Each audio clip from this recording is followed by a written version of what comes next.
गीत संहिता 17 अध्याय 1 पद देखिबा।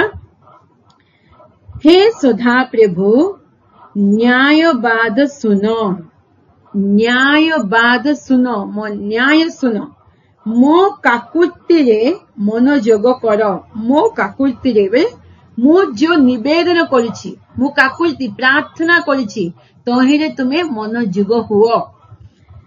निष्कपट अष्टरो, एटा मेन, निष्कपट अष्टरो निर्घत मो प्रार्थना रे कर्णपात कर। निष्कपट अष्टरो बेले मो अष्ट, मो जीवा कपट नाही। केते जनकर पाटी कपट थारे कथा कहे, बेले मन भितर गोटे प्रकार थाए, बाहर मात्र पाटी रे गोटे प्रकार कहते, मन भितर गोटे प्रकार थाए, पाटी भावना गोटे प्रकार थिबो, पाटी रे गोटे प्रकार कहते। सेमिति प्रार्थना को लोक माने जो चिनी पारिबे नाही, मात्र प्रभु चिनिबे ना, सेमिति प्रार्थना को प्रभु स्वीकार करिबे नाही।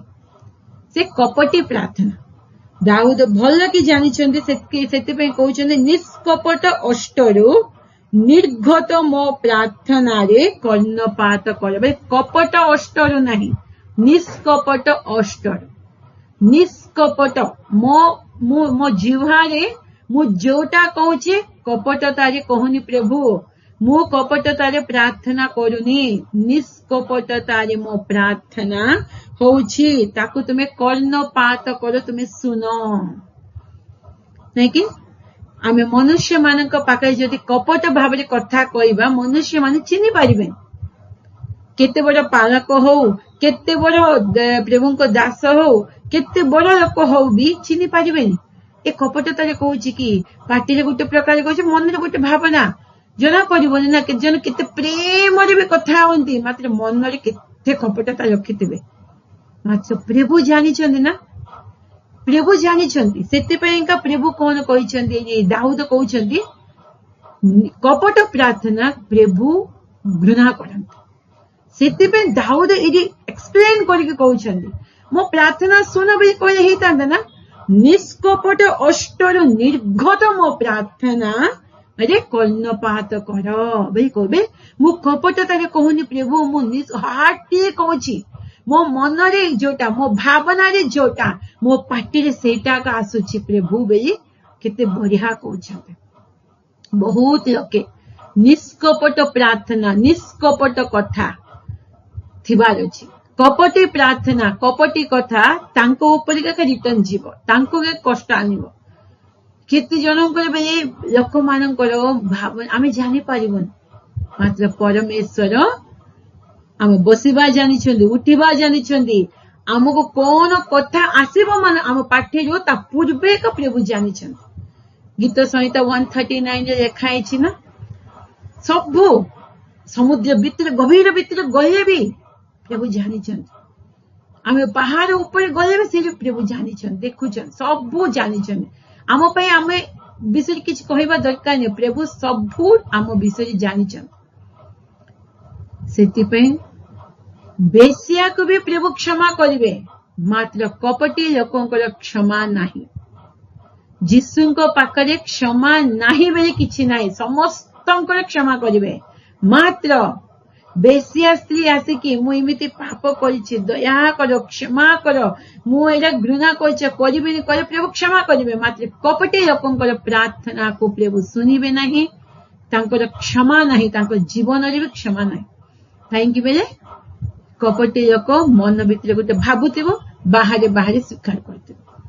केते जन बाहर स्वीकार करती, क्षमा मागंती, भितर मात्र तांकर से पाप काम थिबो, बाहर एका पाटी रेखा। सेतिपे गोटे पद पढ़िबा, जिसाय 29 रो 13 पद। जिसाय 29:13। आहुरी प्रभु कहिले, एही लोक माने आंबर निकटवर्ती हुअन्ति ओ से माने आपणा आपणा मुखरे ओ अष्टाधରରେ आंबर सम्मान करन्ति, मात्र से माने आपणा आपणा अंतकरण ଆମ୍ଭଠାରୁ ଦୂରରେ ରଖିଅଛନ୍ତି ଓ ଆମ୍ଭ ବିଷୟକ ସେମାନଙ୍କର ଯେଉଁ ଭୟ ତାହା ମନୁଷ୍ୟଠାରୁ ଶିକ୍ଷିତ ଆଜ୍ଞା ଅଟେ। କେତେ ବଢିଆ କ୍ଲିୟର ପ୍ରଭୁ କହୁଛନ୍ତି। ପ୍ରଭୁ କଣ କହୁଛନ୍ତି?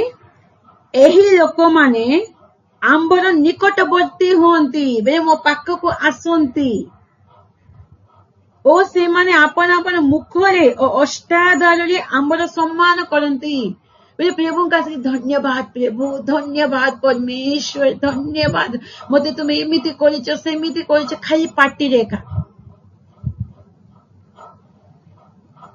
ମାତ୍ର ସେମାନେ ଆପଣ ଆପଣ ଅନ୍ତଃକରଣ ଆମ୍ଭଠାରୁ ଦୂରରେ ରଖିଅଛନ୍ତି। ଅନ୍ତଃକରଣ ବହୁତ ଦୂର, ମାତ୍ର ପାଠିରେ ଏସବୁ। ଓ ଆମ୍ଭ ବିଷୟକ ସେମାନଙ୍କର ଯେଉଁ ଭୟ ତାହା କଣ ମନୁଷ୍ୟ ମାନଙ୍କର ଶିକ୍ଷିତ ଭୟ, ନିଜେ ରିଏଲି ଭୟ ନାହିଁ। ମନୁଷ୍ୟ ମାନଙ୍କର ଓହୋ ସେ ସେମିତି ଭୟ କରିଛନ୍ତି କି ଓ ସେମିତି କରିବା, ଏମିତି ସେମାନଙ୍କୁ ପ୍ରଭୁ ଚିହ୍ନୁ ନାହାନ୍ତି କି? ଆମର ଅନ୍ତଃକରଣ ଭାବନା, ଆମର ପ୍ଲାନ୍ସ କେତେ କପଟି। ସାଙ୍ଗ ମାନଙ୍କ ପାଖରେ ବି, ସ୍ୱାମୀ ପାଖରେ ବି, ସ୍ତ୍ରୀ ପାଖରେ ବି, ପିଲାମାନଙ୍କ ପାଖରେ ବି କେତେ ଜଣ କେତେ କପଟତା ଜୀବନ କାଟୁଥିବେ। ପ୍ରଭୁ ଜାଣି ନାହାନ୍ତି? ସାଙ୍ଗ ପରି ରହିବେ, ଆଗେ ବାହାରେ ସାଙ୍ଗ ପରି ଦେଖାଉଥିବେ, ପଛରେ ତାର ଗାତ ଖୋଳି ଦେଉଥିବେ, ତାକୁ ଠକୁଥିବେ। ଏଇଟା କଣ କପଟତା ଜୀବନ ନାଇଁ କି? ବାଇବେଲରେ ସାଙ୍ଗ ମାନଙ୍କ ଦାଉଦ ଆଉ ଜୋନାଥନ ବେଷ୍ଟ ଫ୍ରେଣ୍ଡସ୍। ଜୋନାଥନର ବାପା ସାଉଲ ଦାଉଦଙ୍କୁ ମାରିବା ପାଇଁ ଚେଷ୍ଟା କରିଛନ୍ତି, ତାକୁ ଫାଇଦା ଉଠେଇକି ଜୋନାଥନ ମାରିଦେଲେ ହେଇଯିବ ତ, ମୁଁ ତ ରାଜା ହେଇପାରିବି ନା। ନା, ସେ ଚିହ୍ନିଲା ଦାଉଦ ଏକ ରାଜା ଥିବାର ଅଛି ବୋଲି କହିକି ଜୋନାଥନ ରିଏଲି ଫ୍ରେଣ୍ଡ। ତା ବାପା ଏଗେନ୍ଷ୍ଟ ଥିଲେ ବି ସେ ରିଏଲି ତାଙ୍କୁ ହେଲ୍ପ କଲା। ମାତ୍ର ଏବେ ଦୁନିଆରେ ଖ୍ରୀଷ୍ଟିଆନ ଲୋକମାନେ ବି, ବିଶ୍ୱାସୀ ଲୋକମାନେ ବି, ଗୋଟେ ଭଲ ବିଶ୍ୱାସୀ ମିଳିଛି, ସାଙ୍ଗ ମିଳିଛି ବେଲେ ତାର ଭାଗ୍ୟ ବଢିଆ, ଗ୍ରେଟ୍। ଖ୍ରୀଷ୍ଟିଆନ ଲୋକମାନଙ୍କର ବି କାହା ଉପରେ ବିଶ୍ୱାସ ନାହିଁ, କପଟତା ବେଶୀ ବଢି ଯାଉଛି। ସେଥିପାଇଁ ଆମେ ଅନ୍ତିମ ଦିନରେ ଅଛୁ, ବହୁତ ଜାଗ୍ରତ ଥିବାର ଅଛି। କପଟି ଜୀବନକୁ ପ୍ରଭୁ ପସନ୍ଦ କରିବେ ନାହିଁ। ସେଥିପାଇଁ ଦାଉଦ ଏତେ ବଢିଆ କ୍ଲିୟର କଟ୍ କହୁଛନ୍ତି, କପଟି ନିଷ୍କପଟ ଅଷ୍ଟରୁ, ବେଲେ କପଟତା ନାହିଁ ମୋର, ନିଷ୍କପଟ ଅଷ୍ଟରୁ ନିର୍ଗତ ମୋ ପ୍ରାର୍ଥନାରେ କର୍ଣ୍ଣପାତ କର। ମୋ ପ୍ରାର୍ଥନା ନିଷ୍କପଟ ଅଷ୍ଟରୁ ଆସୁଛି। ଏ ପ୍ରାର୍ଥନାକୁ ତୁମେ ଶୁଣ, ମତେ ମୋର ନ୍ୟାୟ ବିଷୟକୁ ତୁମେ ଶୁଣ, ନ୍ୟାୟବାଦକୁ ତୁମେ ଶୁଣ, ମୋର କଣ ନ୍ୟାୟ ଦରକାର ଅଛି ମତେ। ବେଲେ ତାଙ୍କେ ଅନ୍ୟାୟ ପାଉଛନ୍ତି, ତା ମତେ ମୋ ନ୍ୟାୟକୁ ବି ତୁମେ ଶୁଣ। ମୋ ପ୍ରାର୍ଥନା, ମୋ କାକୁତିରେ ମନୋଯୋଗ କର। ମୁଁ କାକୁତି କରିଛି, ନିବେଦନ କରିଛି, ରିକ୍ୱେଷ୍ଟ କରିଛି, ତା ଉପରେ ତୁମେ ମନୋଯୋଗ କର।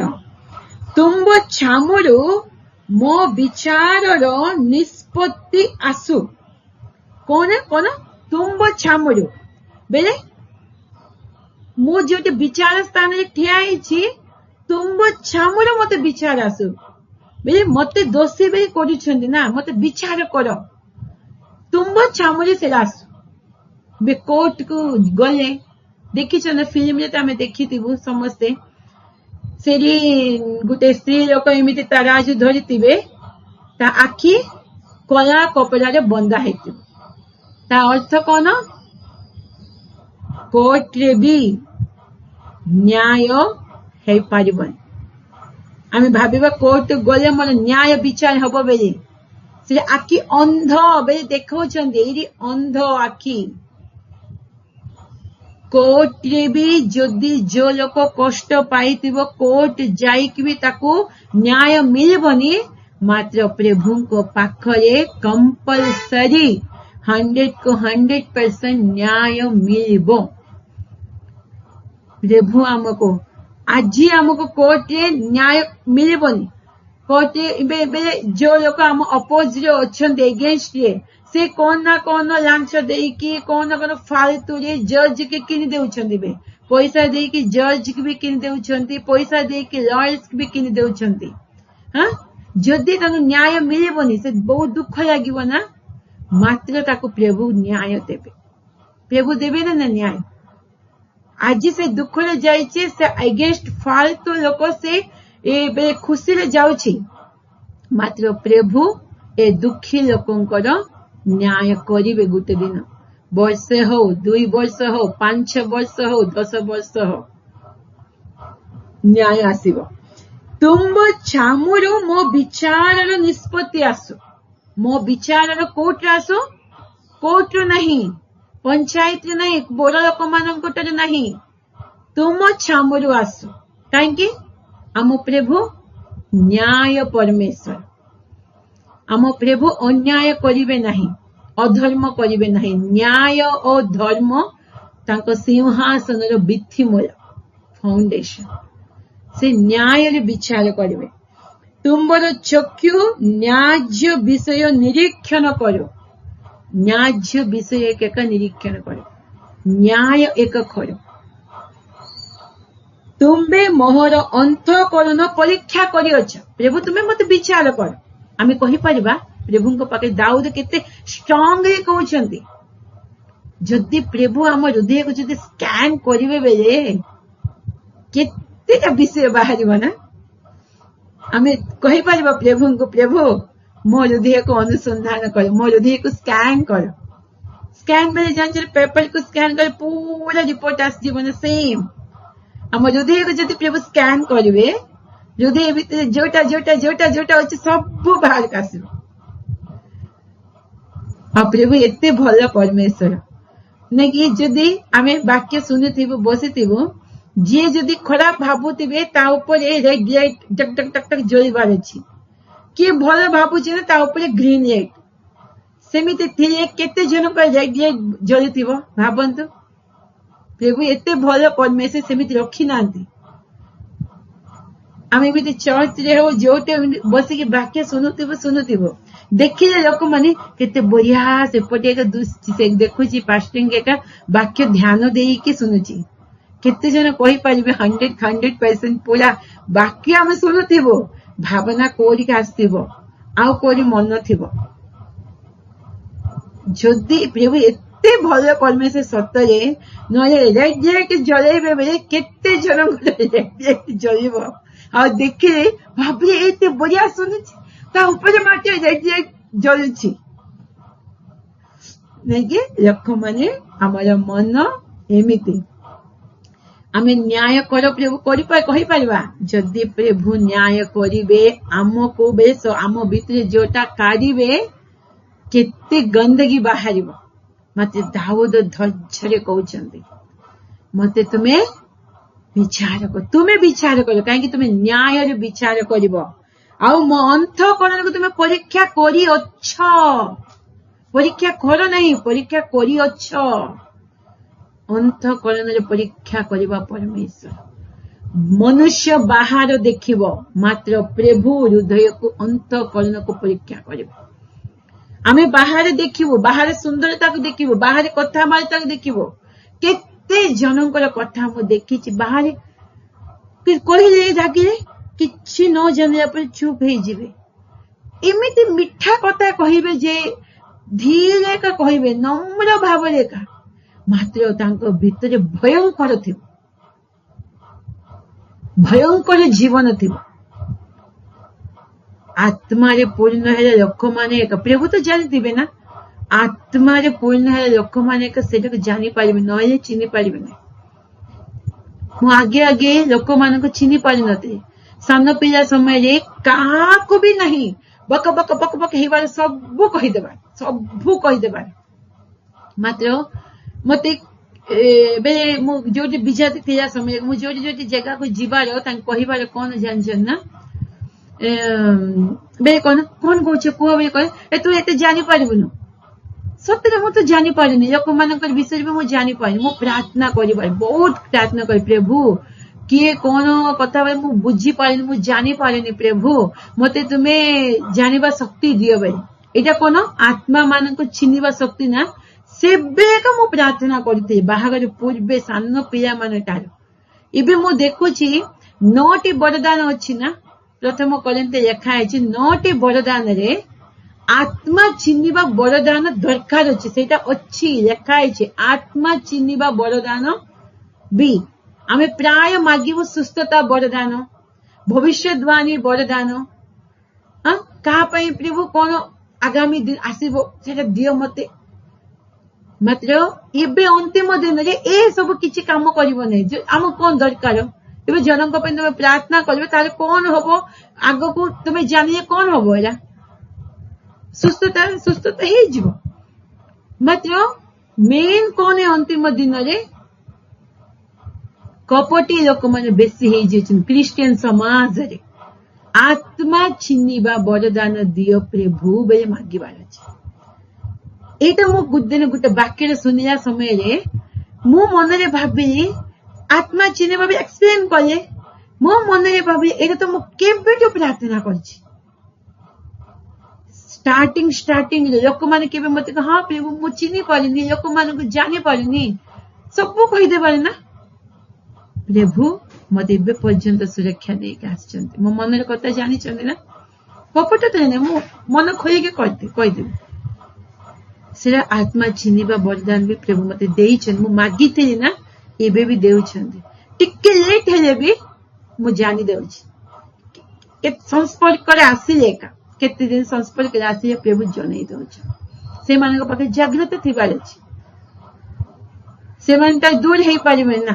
ଆମେ ଦୂର ହେଲେ ବି ସେମାନେ ଆମ ପାଖରେ ଥିବେ ନା। ସେମାନଙ୍କ ପାଖରେ ଜାଗ୍ରତ। ଏଇଠି ଦାଉଦ କହୁଛନ୍ତି ଅନ୍ତଃକରଣକୁ ପରୀକ୍ଷା କରିଅଛ। କେତେ ଧୈର୍ଯ୍ୟ ସେଟା ଆମେ କହିପାରିବା କି? ମୋ ଅନ୍ତଃକରଣକୁ ତୁମେ ପରୀକ୍ଷା କର ପ୍ରଭୁ। ତୁମ୍ଭେ ରାତ୍ରି କାଳରେ ମୋହର ତତ୍ୱାନୁସନ୍ଧାନ କରିଅଛ। ରାତ୍ରି କାଳ ଶୋଇବା ସମୟରେ, ଅନ୍ଧକାର ସମୟରେ, ଆମ ଜୀବନରେ ଅନ୍ଧକାର, ରାତ୍ରି ବେଳେ ଅନ୍ଧକାର ସମୟ ଆମ ଜୀବନରେ ଗୋଟେ କଷ୍ଟ ପିରିୟଡ, ଅନ୍ଧକାର ସମୟ ଥିବ, ଦୁଃଖରେ ତୁମେ ଯାଉଥିବ। ସେ ଟାଇମରେ ପ୍ରଭୁ ଆମର ସବୁ ତତ୍ୱାନୁସନ୍ଧାନ କରନ୍ତି, ଅନୁସନ୍ଧାନ କରନ୍ତି ଆମକୁ। ତୁମ୍ଭେ ମତେ ପରଖ କରି କିଛି ପାଇନାହ। ପ୍ରଭୁ କୁ କହୁଛନ୍ତି ତୁମେ ମତେ ପରୀକ୍ଷିଲ, ଟେଷ୍ଟ କଲ, ମାତ୍ର ମୋ ଭିତରେ କିଛି ଖରାପଟା ପାଇନାହ। କେତେ ବଢିଆ ଦାଉଦ କହୁছে। ସେମିତି ଆମେ କହିପାରିବା କି? ଆମକୁ ଯଦି ପ୍ରଭୁ ପରଖିବେ, ଆମକୁ ଯଦି ପ୍ରଭୁ ଟେଷ୍ଟ କରିବେ, ଆମକୁ ଯଦି ଅନ୍ତଃକରଣକୁ ପ୍ରଭୁ ସ୍କାନ କରିବେ, କେତେଟା ପାଇପାରିବେ? ଆମ ହୃଦୟକୁ ଯଦି ପ୍ରଭୁ ସ୍କାନ କଲେ କଣ ଦୁଷିବ? ଈର୍ଷା, ଦ୍ୱେଷ, ଅହଙ୍କାର, କାମ, ଲୋଭ, ଘୃଣା ଭାବ, କେତେଟା ମନ୍ଦ ବିଷୟ ଅଛି। ସେଇଟାକୁ ଆମେ କ୍ଲିନ କରିବାର ଅଛି ଯୀଶୁଙ୍କ ରକ୍ତରେ। ବାହାରେ ସାବୁନରେ ଧୋଇ ଦେଲେ ବଢିଆ ଲେଖା ହେଇଛି ଜାଣିଛନ୍ ନା? ଜିରିମିୟ 2 ଅଧ୍ୟାୟ 22 ପଦ। ସଦାପ୍ରଭୁ କହନ୍ତି ଯଦ୍ୟପି ତୁମ୍ଭେ ଆପନାକୁ ସରାରେ ଦୌତ କର ଓ ବହୁତ ସାବୁନ ଲଗାଅ, ତଥାପି ଆମ୍ଭ ଦୃଷ୍ଟିରେ ତୁମ୍ଭ ଅଧର୍ମ ଚିହ୍ନିତ ରହିଅଛି। ବହୁତ ସାବୁନ ଲଗେଇକି ତୁମେ ଗାଧ, ହେଲେ ବି ମୋ ଦୃଷ୍ଟିରେ ତୁମର ଦେଖାଯାଉଛି। ବହୁତ ସାବୁନରେ ତୁମେ ଦହିଲେ ବି ଆମ୍ଭ ଦୃଷ୍ଟିରେ ତୁମ୍ଭ ଅଧର୍ମ ଚିହ୍ନିତ ହୋଇ ରହିଅଛି। ଦେଖାଯାଉଛି ପ୍ରଭୁ। ଆମ ବଡି ଉପରେ ଗୋଟେ ଚିହ୍ନ ରହିବ। ଆମେ ସାବୁନରେ ନହେଲେ ତେଲ ମସାଜ କରିକି କଣ ଅଏଣ୍ଟମେଣ୍ଟ ଲଗେଇକି ତାକୁ ଛଡେଇବୁ ନା ନାଇଁ? ସେମିତି ଛାଡି ଦଉଛୁ କି? ନା, କାହିଁକି? ଆଖିରେ ଦୁଶୁଛି, ସମସ୍ତେ ଦେଖିଲେ ଏଇଟା ବଢିଆ ନାହିଁ, ଭଲ ନାହିଁ ବୋଲି ଆମେ ବଡିକୁ ଆମେ ଦେଖୁଛୁ। ଆମ ଅନ୍ତଃକରଣରେ ବି ସେମିତି ଚିହ୍ନ ଯାକ ଚିହ୍ନିତ ହେଇକି ରହିଛି, ଷ୍ଟାମ୍ପ ପରି ଲାଗିକି ରହିଛି। ताको आमे जीसु को रक्त रे छडेबार अछि सेटा पे हम अंतःकरण रे जो जो गंदगी विषय अछि सेटा पे आमे कांदी कांदी के प्रार्थना करिछु बाहर विषय सब आमे प्रार्थना करिछु हम अंतःकरण रे जो गंदगी अछि ता पे आमे प्रार्थना करूछु कि ताको आमे क्लीन करबे साबुन रे तुमे धोई देले भी कहउछन ना तुम अंतःकरण रे जोटा अछि से सब मते देखा जाउछि सेति पे दाऊद कोन कहउछंती प्रभु मो अंतःकरण को तुमे परख तुमे परखि जाइछ तुमे देखि जाइछ मो अंतःकरण को तत्वानुसंधान नेइछ माते तुमे किछि पाइ ना हो केते ग्रेट विषय सेति पे प्रभु दाऊद को कहिछन मो मनर मथ प्रभुंकर मन जे परी दाऊदंकर मन सेही परी जोटा भी भूल है दाऊद स्वीकार करके छाड़ दउथे हमको एबे अपॉर्चुनिटी अछि जो भी भूल काम हम जीवन रे गंदगी सब अछि यीशु को रक्त को दाबी करके ताको हमें क्लीन कर देबार अछि सेटा हमटारो रहिबार नहीं सेबे प्रभु को दृष्टि रे आमे भी एक्सेप्टेबल हे पारे मोहर मुख अपराध न करिबो बेली मु स्थिर करी अछि मुख को मुख रे बेसी अपराध ना सेति में आगे कहिछ निष्कपट प्रार्थना ए मुख रे का सब जीवन और मरण जीवार अधीन आमे मुख रे कोन कथा कहूछु ना आमे कथा ऊपर का हमर विचार हबो जानिछ ना मत्थ्यू 12 अध्याय 36-37 किंतु मो तुम मान को कहू अछि मनुष्य माने जे कोनोसी असार कथा कहंती विचार दिन रे से माने सेथिर उत्तर देबे जेनु तुम वाक्य द्वारा तुमे निर्दोष और तुम वाक्य द्वारा तुमे दोषी बोली प्रमाणित हेबो तुम कहिछबी तुम वाक्य द्वारा एका तुमे निर्दोष तुम वाक्य द्वारा एका तुमे दोषी बोली प्रमाणित हेबो तुम्हें जो कथा कहूछ से कथा को प्रभु विचार रे आनिबे मनुष्य माने जे कौन से असार कथा कहंती असार वेस्ट कथा केते हमें कहनु इबे लोक मानक पाकरे बसी गपसप दरकार नहीं फोन धरे तो कोटी को लोक तिबो बसी के केते वेस्ट कथा कहउछंती से सब विचार दिन रे से माने सेतिरे उत्तर देबे विचार दिन रे सब कथा को भी आमे जो जो कथा कहूछु से सब को भी विचार रे प्रभु आनिबे सेति पे आमे जागृत हेमा कोन कथा कहूछु का संगे गपसप प्रभु को सहित हम गपसप करबा पे प्रार्थना करबा पे प्रार्थना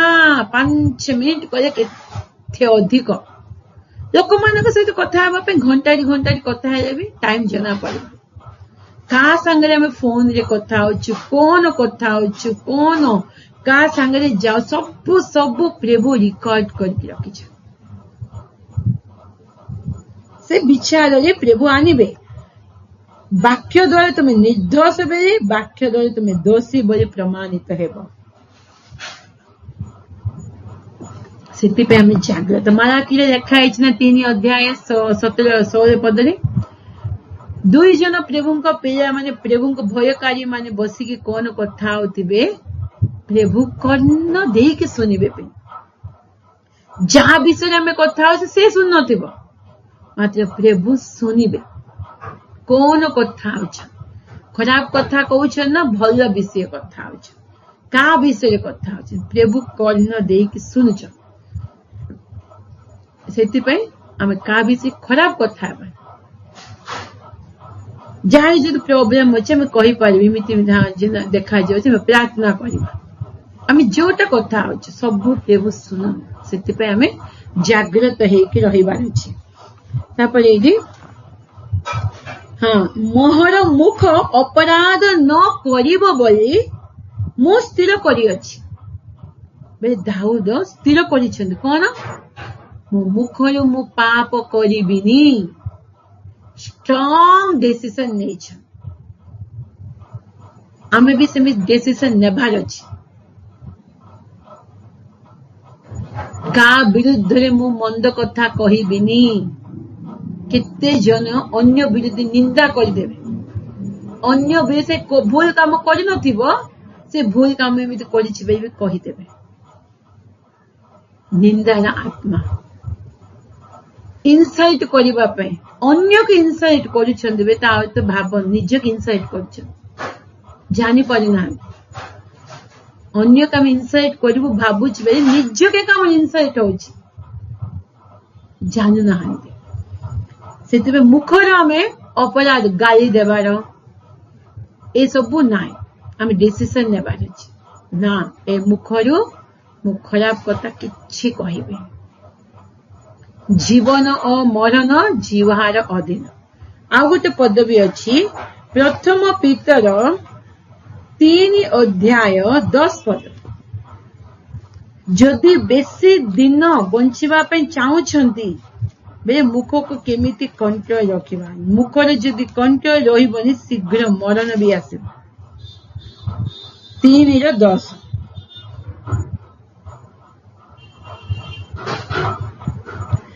जेनु जे जीवन रे सुख भोग करिबा को पुनि मंगलर दिन देखिबा को इच्छा करे से मंद वाक्यरु अपना जीवा को आउ प्रवंचना बे कपट वाक्यरु अपना अष्टाधर को निवृत्त करो ए मुख को मंद वाक्यरु कपट वाक्यरु रक्षा करिबा बेले ता जीवनर सुख भोग पाइबो आउ मंगल दिन आमे देखिबो एटा कन्फर्म आगे को आमे मंगल दिन देखिबा को जाउछु मंगल दिन सुख भोग अनुभव करबा इच्छा होछि बेले मुखरे मंद वाक्य कहिबने खराब वाक्य कहिबार नाही आउ प्रवंचना वाक्य कपट वाक्य भी नाही ए जीवा को आमे कंट्रोल करिबार अछि ए जीवा को आमे कंट्रोल करिबार अछि 34 गीत संहिता 34 रो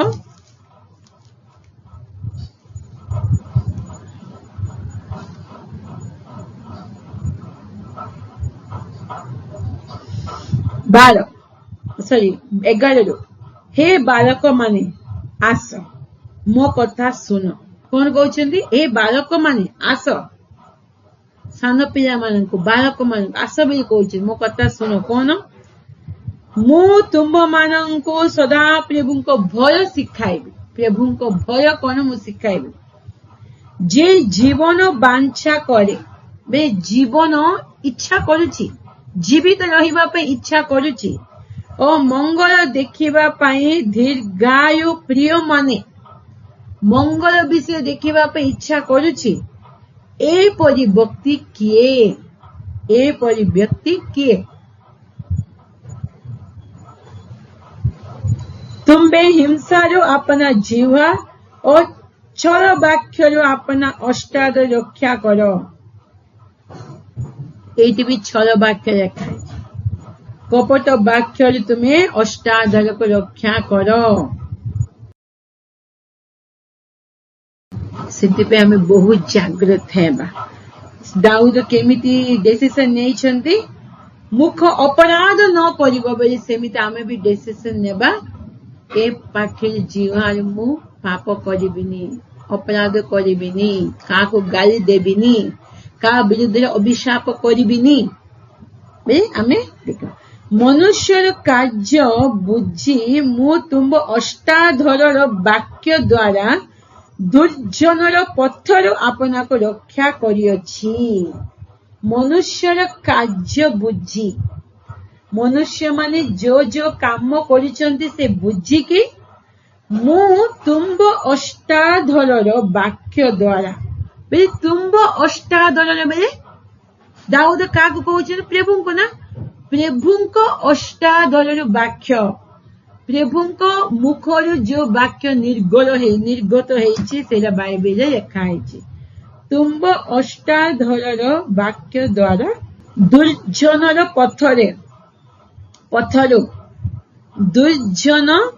ପଥରୁ କିଏ କିଏ ଖରାପ କାମ ଜବରଦସ୍ତ କରୁଛନ୍ତି ସେମିତି ଲୋକମାନଙ୍କ ପଥରୁ ଆପଣାକୁ ରକ୍ଷା କରିଅଛି। ତୁମ୍ବ ବାକ୍ୟ ଦ୍ୱାରା ମୁଁ ନିଜକୁ ରକ୍ଷା କରିଛି। ମୋହର ପାଦ ତୁମ୍ଭର ମାର୍ଗ ଦୃଢ଼ କରି ଧରିଅଛି।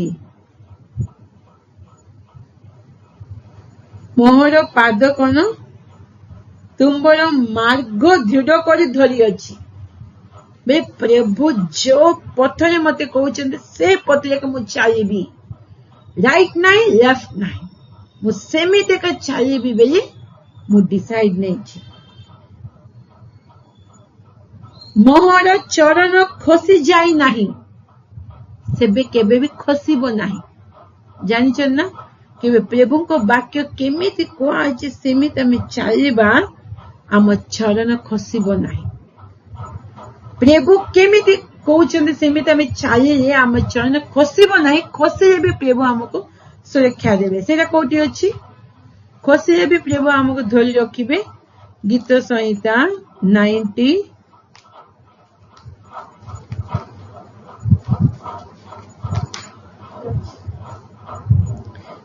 ପଢ 94:18 19 ଗୀତ ସଂହିତା 94:18-19 ବୋଲି କହିଲା ବେଳେ, ହେ ସଦାପ୍ରଭୁ, ତୁମର ଦୟା ମତେ ଧରି ରଖିଲା। ମୋ ଆନ୍ତରିକ ଭାବନାର ବହୁମୂଲ୍ୟ ସମୟରେ ତୁମର ସାନ୍ତ୍ୱନା ସବୁ ମୋ ପ୍ରାଣକୁ ଆହ୍ଲାଦିତ କରେ। ମୋହର ପାଦ ଖସିଲା ପରି ଲାଗିବା ସମୟରେ ତୁମର ଅନୁଗ୍ରହ ମତେ ଧରି ରଖିଛି। ଏ ଜାଗାରେ ମୋ ପାଦ ଖସି ପଡିଲା, ମୁଁ ପାହାପରେ ପଡିଯାଉଛି ବେଳେ, ଖସି ଯାଇଛି ବୋଲି କହିଲା ବେଳେ, ହେ ସଦା ପ୍ରଭୁ ତୁମର ଦୟା ମତେ ଧରି ରଖିଲା। ପ୍ରଭୁ ତାଙ୍କର ପିଲାମାନଙ୍କର ପାଦ ଖସିବାକୁ ଦେବେ ନାହିଁ। କାହାକୁ ସତରେ ଇଚ୍ଛା ନାହିଁ ପାପ କରିବା ପାଇଁ, ମାତ୍ର ଶୈତାନ ପ୍ରଲୋଭନ କରିକି ଆଉ ଜଣଙ୍କ ମାଧ୍ୟମରେ ପାପ କରାଇବା ପାଇଁ ଚେଷ୍ଟା କରିବ, ସେ ଲୋକଙ୍କୁ ପ୍ରଭୁ ରକ୍ଷା କରିବେ। କି କାହା ଦ୍ୱାରା ଚେଷ୍ଟା ଆସିଛି ତାକୁ ଦଣ୍ଡ ଆସିବ। ଇଚ୍ଛା ନାହିଁ, ମାତ୍ର ଶୈତାନ ପ୍ରଲୋଭନ ଦେଖିକି ପକେଇବା ପାଇଁ ଚେଷ୍ଟା କରିଛି। ଖସିବା ବେଳେ, ଖସି ଯାଇଛି ବୋଲି କହିଲା ବେଳେ, ହେ ସଦା ପ୍ରଭୁ ତୁମ୍ଭ ଦୟା ମତେ ଧରି ରଖିଲା।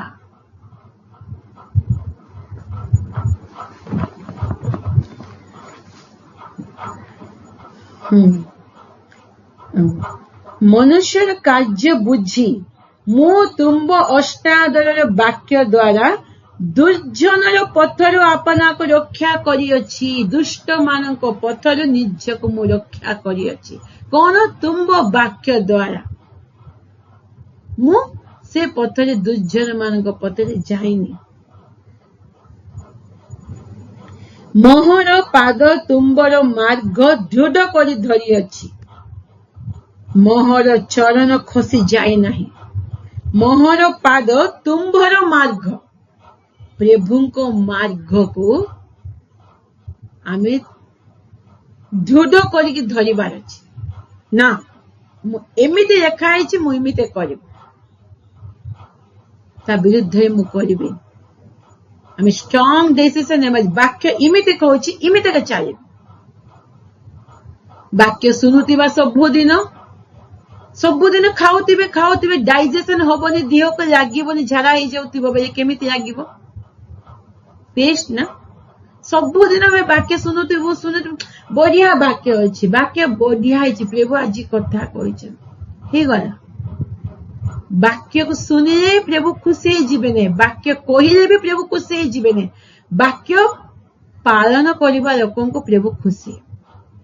କିଏ ପାଳନ କରୁଛି, ବଢିଆ ବାକ୍ୟ ହେଇଛି ବୋଲି କହେ ପ୍ରଭୁ ଖୁସି ହେଇଯିବେନି। କିଏ ପାଳନ କରୁଛି ପ୍ରଭୁ ଖୁସି। ଯାହା ହଉ ଆଜି ଶୁଣିଲା ଏ ବାକ୍ୟ, ତା ଜୀବନରେ ତାକୁ ରଖିଲା। ମୁଁ ତୁମ୍ଭକୁ ଡାକିଅଛି କାରଣ ହେ ପରମେଶ୍ୱର ତୁମ୍ଭେ ମତେ ଉତ୍ତର ଦେବ। ମୁଁ କାହିଁକି ତୁମକୁ ଡାକିଛି? ତୁମେ ମତେ ଉତ୍ତର ଦେବ। ମୋ ପ୍ରତି କର୍ଣ୍ଣପାତ ଡେର ଓ ମୋର କଥା ଶୁଣ। ପ୍ରଭୁ ମୁଁ ତୁମକୁ ଡାକୁଛି, ମୋ ପ୍ରତି କର୍ଣ୍ଣପାତ କର, ମୋ ଡାକକୁ ଶୁଣ। ମୁଁ କଣ ତୁମେ ଶୁଣିବ, ଆନ୍ସର ଦେବ, ସେଥିପାଇଁ ମୁଁ ଡାକୁଛି, ଶୁଣ। ଆହେ ସ୍ୱଶରଣାଗତ ମାନଙ୍କୁ ସେମାନଙ୍କ ବିରୁଦ୍ଧରେ ଉତ୍ଥିତ ଲୋକଗଣଠାରୁ ସ୍ୱଦକ୍ଷିଣ ହସ୍ତରେ ତ୍ରାଣକାରକ ତୁମ୍ଭେ ଆପଣା ଆଶ୍ଚର୍ଯ୍ୟ ସ୍ନେହପୂର୍ଣ୍ଣ କରୁଣା ପ୍ରକାଶ କର। ସ୍ୱଶରଣାଗତ ମାନଙ୍କୁ, ଆହେ ସ୍ୱଶରଣାଗତ ମାନଙ୍କୁ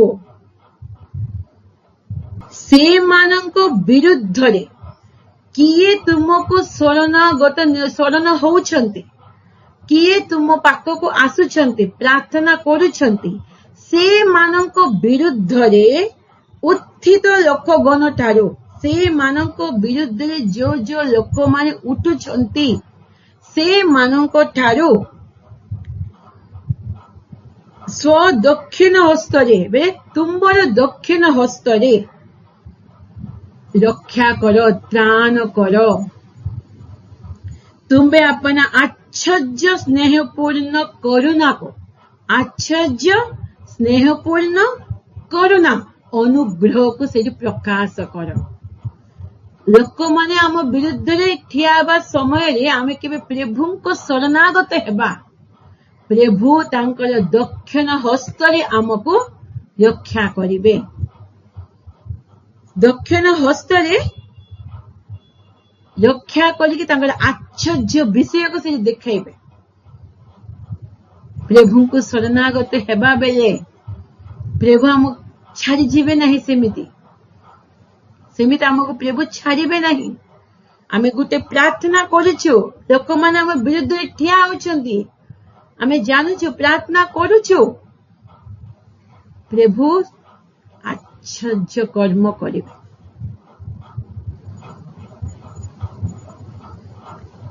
ମୋହର ଲୁଠକାରୀ ଦୁଷ୍ଟ ଗଣ ଠାରୁ, ମୋହର ଚତୁର୍ଦିଗରେ ବେଷ୍ଟିତ ମୋହର ପ୍ରାଣ ନାଶକ ଶତ୍ରୁ ଗଣ ଠାରୁ, କଣ? ମୋହର ଲୁଟକାରୀ ଦୁଷ୍ଟ ଗଣ ଠାରୁ।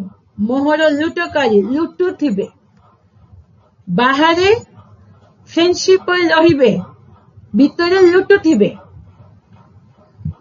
କପଟତା ଥିବ, ଆମ ପାଖରେ ବଢିଆ କଥା ଥିବେ, ଆମ ପଛରେ ଆମକୁ ଗାତ କରୁଥିବେ, ଆମର ସବୁ ଲୁଟ କି ଆଉ ଗୋଟେ ଜାଗାକୁ ନେଇ ଯାଉଥିବେ।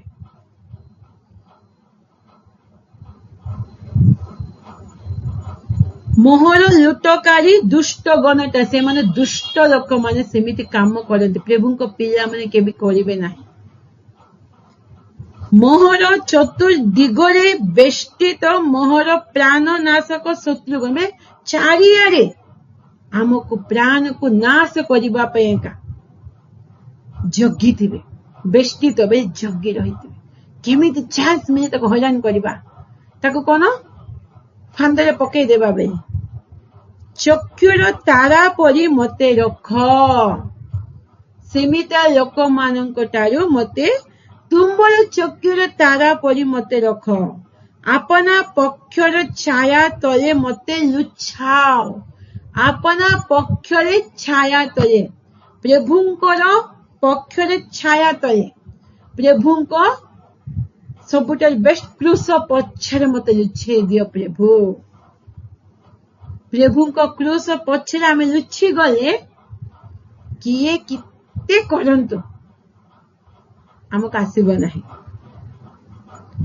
ଲୁଟ କରିବେ ବେଳେ ଲୁଟ କରିବା, ଆମର ଲୁଟ କରିକି ଆଉ ଜଣଙ୍କୁ ଦେଇଦେବା, ବେଳେ ଲୁଟ କରିବା, ଏଇଟା ବି ଦୁଷ୍ଟ ମାନଙ୍କର କାମ ନା। ଶୈତାନ ସବୁ ହରଣ କରିବ ନା, ଶୈତାନ ହରଣ କରିବ, ସେ ଚୋରି ଷ୍ଟାର୍ଟିଂରେ ସେ ଚୋର କାମ କରିବ। ଚୋର କାମ କରିକି ଚର୍ଚ୍ଚ ଲୋକମାନଙ୍କୁ ଚୋରି କରିକି ଆଉ ଗୋଟେ ଚର୍ଚ୍ଚକୁ ପଠେଇ ଦିଅନ୍ତି। ସେମିତି ବି ହଉଛି, ମୁଁ ଦେଖିଛି ବି। ଏଇ ପାଷ୍ଟର ଭଲ ନାହିଁ, ପାଷ୍ଟର ପାଖରେ ଥିବେ, ତାଙ୍କ ପାଖରେ ଥାଇକି ଏଇ ପାଷ୍ଟର ଭଲ ନାହାନ୍ତି, ଆଙ୍କର ବାକ୍ୟ ଏତେ ଭଲ ନାହିଁ, ପାଷ୍ଟର ମା ଭଲ ନାହିଁ। କୋଉ ନୂଆ ନୂଆ ବିଶ୍ୱାସୀ ଆସିବେ, ତାଙ୍କୁ ନୂଆ ନୂଆ ବିଶ୍ୱାସୀ କଣ କଲେ ବି ସେଟା ହବନି, ଗାଇଡ କରିବା ଲୋକ ନଥିବ, ସେ ନୂଆ ଆସି ଜାଣିଛି, ତାକୁ ଧରିକି ଆଉ ଗୋଟେ ପାଷ୍ଟର, ଏଇ ପାଷ୍ଟର ଭଲ, ଏଇ ପାଷ୍ଟରଙ୍କ ପାଖରେ ଥିଲେ ବହୁତ ଆଶୀର୍ବାଦ ଆସିବ। ଏଇ ଚର୍ଚ୍ଚ ସେଇ ଚର୍ଚ୍ଚ ଲୁଟ କରିବ। ଏମିତି କାମ କିଏ କରିବେ? ଦୁଷ୍ଟ ମାନଙ୍କର କାମ। ଗୋଟେ ଜାଗାରେ ଆଉ ଗୋଟେ ଜାଗାକୁ କାହିଁକି ନେବା? ଯୋଉ ଲୋକ ଯାଉଛି ତାର ବିଲକୁଲ ଇମ୍ପ୍ରୁଭ ହବ ନାହିଁ, ପ୍ରଭୁଙ୍କର ବ୍ଲେସିଂ ସେ ପାଇବ ନାହିଁ। ଯଦି ପ୍ରଭୁଙ୍କ ଅନୁଗ୍ରହ ଅଛି ସେ ଯାଉନାହାନ୍ତି, ଯଦି ପାଷ୍ଟର ଭଲ ନାହିଁ, ଜଣା ପଡିଯିବନି କି ସେ ଲୋକଙ୍କୁ ବି କେତେ ଦିନ କେତେ ବର୍ଷ ରହିଲା ପରେ ଜଣା ପଡିଯିବ ପାଷ୍ଟର ଏମିତି ବେଲି। ଭଲ ନାହିଁ ବି ତ କେମିତି ଜଣା ପଡିବ? ଆମ ପାଷ୍ଟର ମାନଙ୍କୁ ଆମେ କାହିଁକି ବିଚାର କରିବା? ଏସବୁ କାମ କଣ? ଶୈତାନର କାମ, ବେଲେ ଆତ୍ମିକ ଜୀବନକୁ ନଷ୍ଟ କରିବା ପାଇଁ। ଭଲ ଚର୍ଚ୍ଚ ଆସିଯିବେ, ଇଏ ତ ବଢିଆ, ଏବେ ଏଇ ଚର୍ଚ୍ଚ ପାଇଗଲା, ବଢିଆ ଇମ୍ପ୍ରୁଭ ହବ, ସେଥିପାଇଁ ଆକୁ କେମିତି କରିବା? ଅସ୍ତବ୍ୟସ୍ତ କରିଦେବା। ଏବେ ଚର୍ଚ୍ଚ ସେବେ ଏବେ କଣ, ଏବେ ଆମର ଅନଲାଇନ ଏବେ ବେଶୀ ହେଇଯାଇଛି ନା, ଏ ଗ୍ରୁପରେ ଆସିଲେ ଭଲ ନାହିଁ, ସେ ଗ୍ରୁପରେ ଗଲେ ଭଲ ହବ, ସେଇ ଗ୍ରୁପରେ ଭଲ ନାହିଁ, ସେ ଗ୍ରୁପ ଗଲେ ଭଲ ହବ, ତମ ଆତ୍ମୀୟ ଜୀବନ ଭଲ ହବ। ସେମିତି କାମ କରିବା ଲୋକ କଣ? ଦୁଷ୍ଟ କାମ କରିବା। ଦୁଷ୍ଟ ଗଣ ଠାରୁ ଯୋଉଠି ବାକ୍ୟ ନାହିଁ ସେଇଠି କିଛି ବି ଆଶୀର୍ବାଦ ନାହିଁ। ଯୋଉଠି ବାକ୍ୟ ଅଛି, ବାକ୍ୟକୁ ଗଭୀରତା ଅଛି, ଆମେ ଧରୁଛୁ, ସେଇଠି ନିଶ୍ଚୟ ପ୍ରଭୁ ଆଶୀର୍ବାଦ କରିବେ।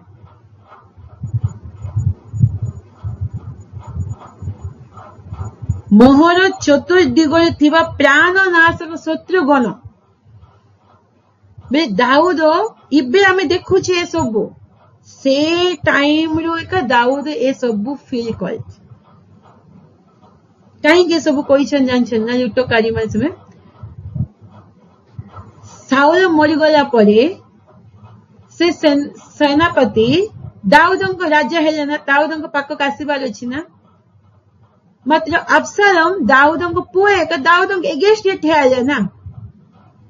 ସେ ଆବସାଲମ ପାଖ, ସେ ରାଜା ହବ, ମୁଁ ରାଜା ହେବି, ମତେ ସୈନ୍ୟ ପାଇବେ, ସେମିତି ଡିଷ୍ଟରବେନ୍ସ ହେଇଛି ଦାଉଦଙ୍କ ସମୟଟାରେ। ଆଜି ନୂଆ ନାହିଁ, ଚର୍ଚ୍ଚରେ ଆମେ ଦେଖୁଛୁ, ସମାଜରେ ବି ଦାଉଦ ରାଜା ମାନଙ୍କ ସମୟଟାରେ ବି ଆସୁଛି। ମୋ ଅଣ୍ଡରରେ ରୁହ, ସେ ରାଜା ଭଲ ନାହିଁ, ମୁଁ ରାଜା ହେବି, ମତେ ତୁମେ ସୈନ୍ୟାଧିପତି ହେଇକି ରୁହ। ରାଜା ବୋଲି ଆମେ ତ ପଢିଦେଇଛୁ, କେମିତି କୁତନ୍ତ୍ର ସବୁ, ଏସବୁ କଣ? ଶୈତାନର ବିଷୟ। ଆତ୍ମିକ ଲୋକମାନଙ୍କର ବିଲକୁଲ ନାହିଁ, ଏଟା ଶୈତାନର ବିଷୟ। ସେଥିପାଇଁ କଣ କହୁଛନ୍ତି? ପ୍ରାଣ ନାଶକ ଶତ୍ରୁଗଣ ଠାରୁ ଚକ୍ଷୁର ତାରା ପରି ମତେ ରଖ, ମତେ ତୁମେ କ୍ରୁଶ ପଛରେ ଲୁଚେଇ ଦିଅ। ସେମାନେ ଆପନା ମେଧରେ ଆଚ୍ଛନ୍ନ ଅଟନ୍ତି, ଆପନା ମେଧରେ ଆଚ୍ଛନ୍ନ ଅଟନ୍ତି। ସେମାନେ ମୁଖରେ ଅହଙ୍କାର କଥା କହନ୍ତି, ଆପନା ମେଧରେ ଆଚ୍ଛନ୍ନ ଅଟନ୍ତି, ତାଙ୍କ ହୃଦୟକୁ କଠିନ କରିଦଉଛନ୍ତି। ଏମିତି କାମ କରିବା ଲୋକମାନଙ୍କ ହୃଦୟ କଠିନ ହେଇଯିବେ। କଠିନ କଣ? ପଥର କଠିନ ଥିବ ନା ନାଇଁ, ତାକୁ ତରେଇବ ହବନି, ତାକୁ ମାରିଲେ ଭାଙ୍ଗିଯିବ, ପିସ୍ ପିସ୍ ହେଇଯିବ, ମାତ୍ର ତରେଇବନି। ସେମିତି କେତେ ଜଣଙ୍କ ହୃଦୟ ଏମିତି କଠିନ ଯେ ଦୁଷ୍ଟ କାମ କରୁଥିବେ ଏକା, ତାଙ୍କୁ କେତେ ବୁଝେଇଲେ ବି ହବନି, ବୁଝି ପାରିବେନି ବି। ବାକ୍ୟ ଦ୍ୱାରା କଥା କହିଲେ ବି, ପ୍ରଭୁ କଥା କହିଲେ ବି ତାଙ୍କୁ ବୁଝିପାରିବେ। ସେମାନେ ଆପନା ମେଧରେ ଆଚ୍ଛନ୍ନ ଅଟନ୍ତି, ସେମାନେ ମୁଖରେ ଅହଙ୍କାର କଥା କହନ୍ତି, ଅହଙ୍କାର ବିଷୟ କହିବେ। ଏବେ ସେମାନେ ଆମ୍ଭମାନଙ୍କ ଗମନ ସମୟରେ ଆମ୍ଭମାନଙ୍କୁ ଘେରନ୍ତି। ଆମ୍ଭମାନଙ୍କ ଗମନ ସମୟରେ ଆମେ କେବେ ଆଗକୁ ଯାଉଥିବୁ, ଘେରିକି ରହିଯିବେ, ଆଗକୁ ବଢିବାକୁ ଦେବେ ନାହିଁ। ସେମାନେ ଆମ୍ଭମାନଙ୍କୁ ଭୂମିସାତ କରିବାକୁ ଚାହିଁ ରହିଥାନ୍ତି। ଦୁଷ୍ଟ କାମ କରିବା ଲୋକମାନଙ୍କର କଣ? ଆକୁ କେମିତି ଭୂମିସାତ କରିଦେବା, ଆକୁ କେମିତି ନାଶ କରିଦେବା, ସେତିକି ଏକା। ସେ ଶିକାର ଗ୍ରାସ କରିବାକୁ ଉଦ୍ୟତ ସିଂହ ତୁଲ୍ୟ। ସିଂହ କଣ କରିବ? ଶିକାର କରିକି ତାର ଖାନା ପାଇବ ନା ନାହିଁ। ଓ ଗୁପ୍ତ ସ୍ଥାନରେ ଛକି ରହିବା ଯୁବା ସିଂହ ସଦୃଶ ଅଟେ। ଯୁବା ସିଂହ ତାର ଖାଦ୍ୟ ପାଇଁ କେମିତି ଆଟାକ କରିବ? ଗୁପ୍ତରେ ରହିକିନା, କୋ ଜନ୍ତୁ ଆସୁଛି କି କୋ ମନୁଷ୍ୟ ଆସୁଛନ୍ତି, ଗୁପ୍ତରେ ସିକ୍ରେଟରେ ରହିବ, ତାପରେ ସାଙ୍ଗେ ସାଙ୍ଗେ ଆଟାକ କରିବ। ସେମିତି ଏ ଲୋକମାନେ, ଦୁଷ୍ଟ ଲୋକମାନେ ସିକ୍ରେଟଲି ଆଖି ପକେଇ ଦେଇଥିବେ। ଏ କୋଉଠିକି ଯାଉଛନ୍ତି, କଣ କରିଛନ୍ତି, କେମିତି ଆଙ୍କର ନାଶ ହବ, ସବୁ ରିପୋର୍ଟ କାହିଁକି ଦରକାର ଆମକୁ? କେତେ ଜଣଙ୍କର ସବୁ ରିପୋର୍ଟ ଦରକାର। ପ୍ରାର୍ଥନା କରିବୁ ସେଥିପାଇଁ। ସବୁ ବିଷୟ କାହିଁକି ଜଣଙ୍କର ସବୁ ରିପୋର୍ଟ ଦରକାର ଅଛି। କଣ କରିଛନ୍ତି, କୋଉ ଯାଉଛନ୍ତି, ରିପୋର୍ଟ ପ୍ରଭୁଙ୍କ ବିଷୟ ରିପୋର୍ଟ ନିଅନ୍ତୁ। ପ୍ରଭୁଙ୍କର ସବୁ ବିଷୟ ଜାଣିବା ପାଇଁ ଆମେ ଚେଷ୍ଟା କରିବା। କେତେ ଜଣଙ୍କୁ ଏଇଟା ଜଣଙ୍କର ସବୁ ବିଷୟ ଡିଟେଲ୍ସ ଦରକାର ଅଛି। ଆ ବିଷୟ, ତା ବିଷୟ, ଆ ବିଷୟ, ଏସବୁ ୱେଷ୍ଟ, ସବୁ ଶୈତାନ ଆମ ଜୀବନକୁ ନଷ୍ଟ କରିବ। ସବୁ ଡିଟେଲ୍ସ, କଣ ହେଇଛି, କଣ ହଉଛି, ସବୁ ଦରକାର ଅଛି। ସେ ଶିକାର ଗ୍ରାସ କରିବାକୁ ଉଦ୍ୟତ ସିଂହ ତୁଲ୍ୟ ଓ ଗୁପ୍ତ ସ୍ଥାନରେ ଛକି ରହିବା ଯୁବା ସିଂହ ସଦୃଶ ଅଟେ। ହେ ସଦାପ୍ରଭୁ, ଉଠ। କଣ ତାଙ୍କେ ଅବଜର୍ଭ କରିଛନ୍ତି ତାଙ୍କ ରାଜ୍ୟରେ। ଦାଉଦ ତାଙ୍କର ବିଶେଷ, ତାଙ୍କ ପାଖରେ କଣ ଲୋକମାନେ କହୁଛି, ସେ ସବୁକୁ କହିକି, ପ୍ରଭୁ ତୁମେ ଉଠ, ତାହାର ସମ୍ମୁଖବର୍ତ୍ତୀ ହୁଅ, ତାହାକୁ ନୁଆଇ ପକାଅ। ତୁମ୍ଭେ ଆପନା ଖଡ୍ଗ ଦ୍ୱାରା ଦୁଷ୍ଟ ମାନଙ୍କ ଠାରୁ ମୋ ପ୍ରାଣକୁ ଉଦ୍ଧାର କର। ଯୋଉ ଲୋକମାନେ ଏମିତି କାମ କରନ୍ତି, ସେମାନେ ତାଙ୍କ ନିଜ ଗାଥରେ ପଡିବେ।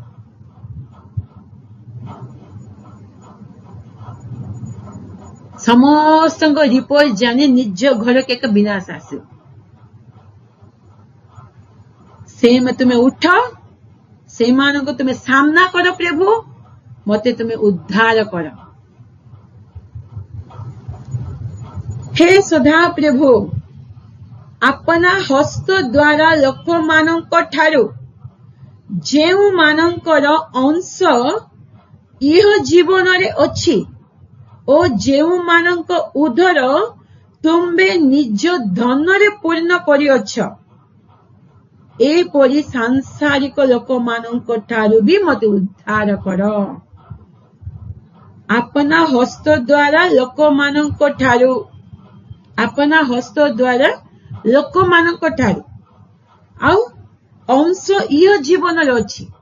ତାଙ୍କର ଅଂଶ ଏ ଜୀବନରେ କଣ ଖାଇବା, ପିଇବା, ପିନ୍ଧିବା, ଏତିକି ଏକ ଅଂଶ। ଯେଉଁମାନଙ୍କ ଉଦର ତୁମ୍ଭ ନିଜର ଧନରେ ପୂର୍ଣ୍ଣ କରିଅଛ। ଏମିତି ସାଂସାରିକ ଲୋକମାନଙ୍କ ଠାରୁ।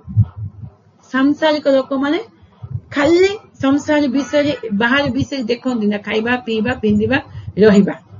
ଏମାନଙ୍କ ଠାରୁ ମତେ ଉଦ୍ଧାର କର। ସେମାନେ ସନ୍ତାନ ସନ୍ତତିରେ ପରିତୃପ୍ତ ଓ ଆପନା ଆପନା ଶିଶୁଗଣ ନିମନ୍ତେ ଆପନା ମାନଙ୍କ ଅବଶିଷ୍ଟ ସମ୍ପତ୍ତି ଛାଡି ଯାଆନ୍ତି। ସେଇମାନଙ୍କର ସନ୍ତାନ ସନ୍ତତି ଅଛନ୍ତି, ଆଉ ଯୋଉ ସମ୍ପତ୍ତି ଅର୍ଜନ କରିଛନ୍ତି ସବୁ ନେଇକି ପଳଉଛନ୍ତି କି ତାଙ୍କ ପିଲାମାନଙ୍କୁ ଛାଡି ଦେଉଛନ୍ତି। ମାତ୍ର ମୁଁ ଧର୍ମରେ ତୁମ ମୁଖ ଦର୍ଶନ କରିବି। ମୁଁ ତୁମ ପାଖକୁ ଆସୁଛି ଧର୍ମରେ, ତୁମର ମୁଖକୁ ଦର୍ଶନ କରୁଅଛି। ମୁଁ ତୁମ୍ଭ ଆକାରରେ ଜାଗ୍ରତ ହେବା ବେଳେ ପରିତୃପ୍ତ ହେବି। ତୁମ୍ଭ ଆକାରରେ, ପରମେଶ୍ୱରଙ୍କ ଆକାରରେ। କେବେ ହବ? ଆମ ଜୀବନ ଶୈଳୀ କେମିତି ପରମେଶ୍ୱରଙ୍କ ଦୃଷ୍ଟିଜନକ ହବ, ତାଙ୍କ ଆକାରରେ ଆମକୁ ପ୍ରଭୁ ସେମିତି ସାଇଜ କରିବେ, କଟିଂ କରୁଥିବେ। ଆତ୍ମିକ ଜୀବନରେ ଆମେ ଉନ୍ନତି ଆଡ଼ିକି ଯିବା ସମୟ ଏ କଟିଂ ସବୁ ଆସିବ। ଗୋଟେ ପଥର ଅଛି, ଗୋଟେ ରୂପ ଦେବାର ଅଛି ବେଳେ ତାକୁ କଟ୍ କରିବାର ଅଛି ନା। ଏଇ ସାଇଜ ହାତ ଏମିତି, ମୁଣ୍ଡ ଏମିତି, ବାଳ ସବୁ କଟିଂ କରି କରି କରି ଗୋଟେ ରୂପ ଦେବେ। ସେମିତି ପ୍ରଭୁ ଆମକୁ କଟିଂ କରୁଥିବେ। ଆତ୍ମିକ ଜୀବ ଗୋଟେ ରୂପ ଆସିବ। କେମିତି ରୂପ? ତାଙ୍କର ଆକାର, ତାଙ୍କ ପୁତ୍ର ଯୀଶୁଙ୍କର ଛାୟା। ଆମ ଭିତରେ ଯୀଶୁଙ୍କୁ ଦେଖିବାର ଅଛି। ସେମିତି ଆମ ଜୀବନ ହେଲା ପର୍ଯ୍ୟନ୍ତ ପ୍ରଭୁ ଆମକୁ କଟ୍ କରୁଥିବେ। ପରିତୃପ୍ତି, ଆଉ ଜାଗ୍ରତ ହେବା ବେଳେ ପରିତୃପ୍ତ ହେବି। ତୁମ୍ଭ ଆକାରରେ ଜାଗ୍ରତ ହେବା ସମୟରେ ମୁଁ ପରିତୃପ୍ତ ହେବି। ତାଙ୍କ ଆକାରରେ ଆସିଲା ପରେ ସେବେ ଆମକୁ ତୃପ୍ତି ଲାଗିବ ନା। ଜୀବନରେ ଗୋଟେ ସାଟିସ୍ଫ୍ୟାକ୍ସନ ଆସିବ। ଜୀବନର ମୂଲ୍ୟକୁ ଆମେ ଜାଣିପାରିବା। 17 ଅଧ୍ୟାୟ ବହୁତ ବଢିଆ ଦାଉଦ ଲେଖିଛନ୍ତି। ବହୁତ ବିଷୟ ଆମେ ଶିଖିଛୁ ନା। ତାଙ୍କ ନ୍ୟାୟ ଓ ଧର୍ମ ତାଙ୍କ ସିଂହାସନର ଭିତ୍ତିମୂଳ। ବିଚାର ପ୍ରଭୁଙ୍କୁ ଟାଣେ। ପ୍ରଭୁ ମତେ ତୁମେ ବିଚାର। ଆମ ହୃଦୟରେ ଯୋଉ ଗନ୍ଦଗୀ ଅଛି ସବୁକୁ ଯୀଶୁଙ୍କ ରକ୍ତରେ ଧୋଇ ଯାଅ। ଆମେ ପ୍ରଭୁଙ୍କ ପାଖରେ ନିଷ୍କଳଙ୍କ, ନିର୍ଦ୍ଧାଗ ବେଳେ ଦୁଷୁ।